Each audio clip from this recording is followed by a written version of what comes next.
Hey everybody, it's Harry from Cutthroat Kitchen BBQ, the YouTube channel that teaches you how to spread barbecue love.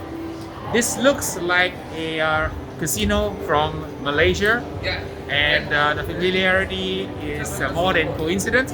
I'm in Las Vegas right now, and I'm trying out some Penang hawker or street food in the hotel owned by the same owner who owns the famous Genting Casino and Resort in Malaysia.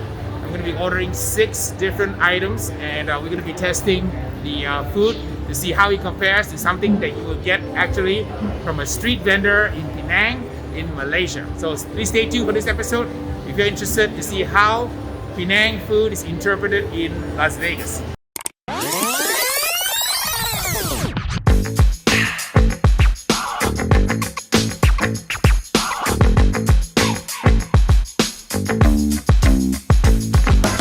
Alright, we are here at the World Resort and we're going to be ordering some Malaysian food.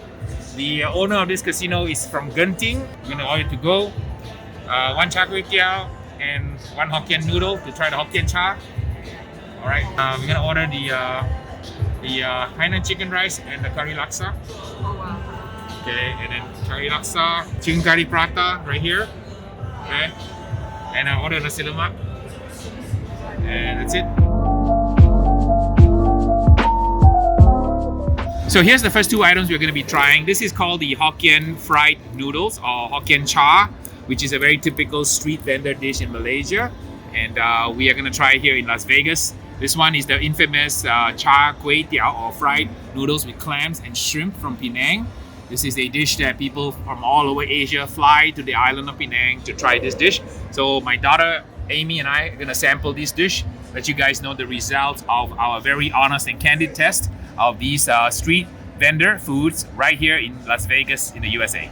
Okay, let's try the Hokkien cha first, which is a Hokkien sweat noodle here with a taste test. It's got shrimp, got the vegetables.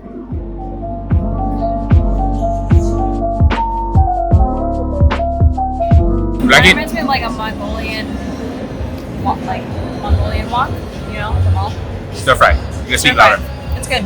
Alright, so I would give this dish a pass. Is it as good as the ones in Malaysia? I have to be honest, the answer is no. So if the top one that you find in Malaysia is like a 10, I would give this like a 8. Very good rendition.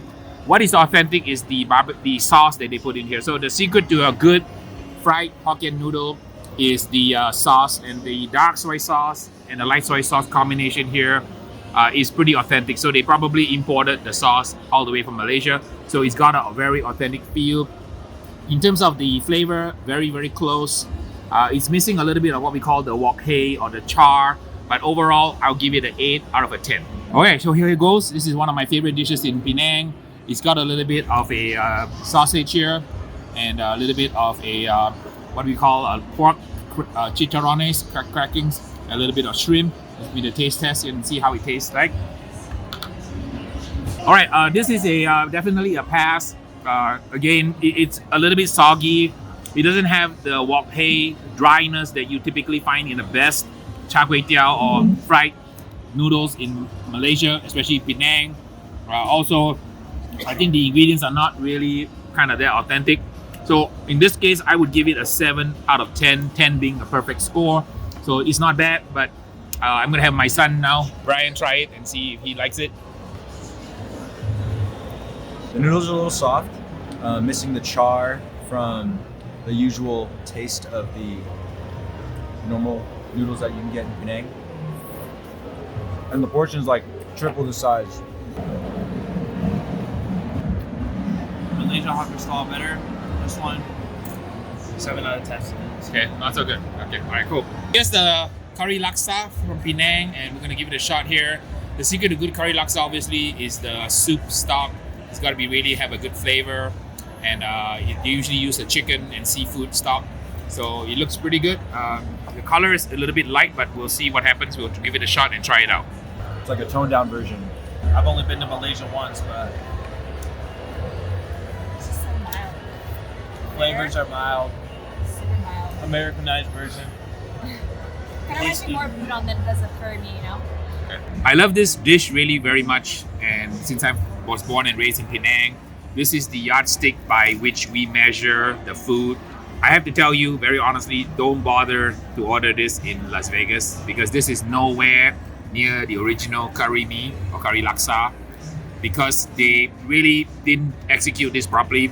So I'll tell you kind of what's wrong. Number one, the soup or the sauce or the gravy is completely undercooked. So the gravy has the flavor of the raw curry spices. So obviously they didn't cook the spices long enough to make it more mellow, and then the flavor of the sauce is all uncooked curry spices. So it's a total fail. The rest of the condiments are okay, but at the end of the day, this dish is measured by the quality of the soup stock. So out of a scale of 1 to 10, 10 being an excellent rendition of curry mee, I would have to give this probably, at most generously, a 4. If I'm not so generous, I'll give it a 3 because it's totally inedible. I don't mean to be harsh, but if you're a Malaysian coming to Las Vegas and you expect a flavor of Penang, I'm sorry, this is just not it. Here's the famous Hainan chicken rice from a very famous street hawker in Malaysia. Let's give the Hainan chicken rice a shot now. So the characteristic of Hainan chicken is that the chicken has got to be smooth and silky. The skin has got to be bite through completely. The sauce also is very important, so we're gonna have to taste the sauce separately. So let me taste the chili sauce here, separately with chili and garlic sauce with vinegar. Here's the little bit of a ginger sauce, and here's the soy sauce. Okay, so all three sauces are very good. So very authentic sauce. Let me try the chicken without any sauce first. All right, that is a pretty decent Hainan chicken. It is quite thin skin, soft, silky. The chicken is very tender. In this case, they gave us a boneless chicken breast. I prefer dark meat, but overall, very passable. On a scale of 1 to 10, 10 being excellent, I would give this rendition of Hainan chicken rice in Las Vegas a 8.5, right? Not perfect, but considering you're far from home, it's not bad. So now let me try the rice and see how the rice comes out here. This is chicken soup. The chicken soup on the side. Oh yeah, that's right, huh? There's no chicken soup. Usually you get a bowl of steaming chicken soup on the side. So let me try the rice now. See how's the rice. It's the Hainan chicken rice. The rice is pretty good. So I will give the rice a higher score. I'll give the rice a 9.5. So this is very, very close to the chicken rice. So the chicken is about above average. The rice is excellent. So there you go. Sauces are very authentic. So Harry's giving the thumbs up.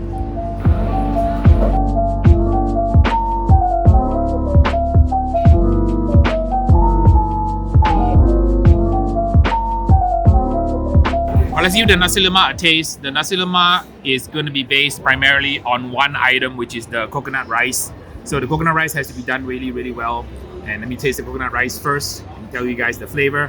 It usually has a little bit of salt, a little bit of garlic shallot oil, and a little bit of coconut milk. And it's got to be fluffy. It's got to have the fragrance of the screw pine or the pandan leaf. And it's got to have the nice flavor and saltiness and the flavor of the coconut itself. Okay. That is a really, really good nasi lemak. The rice is fluffy. It's got the grains separated. It's got a little bit of flavor of the pandan or screw pine leaf. And it's got just a touch of salt and that coconut flavor. So I would give the rice a very high score.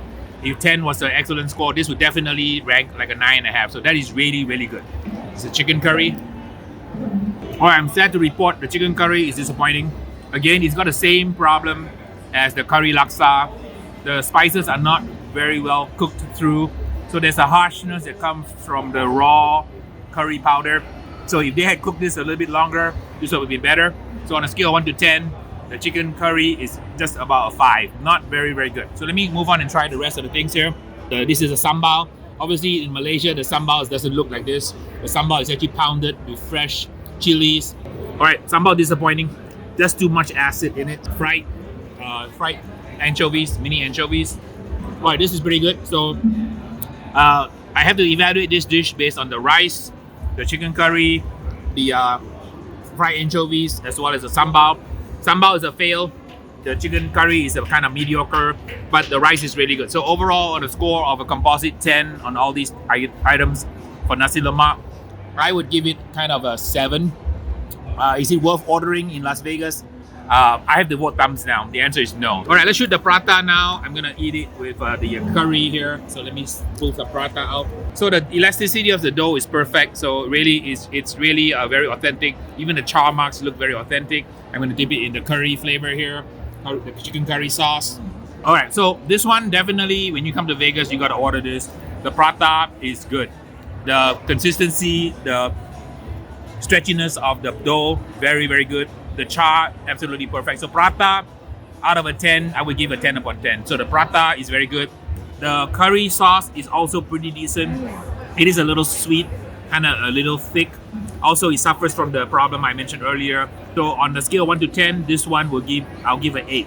So overall, this is definitely a dish you want to order when you come and visit Resort World in Las Vegas to go and try the Malaysian food.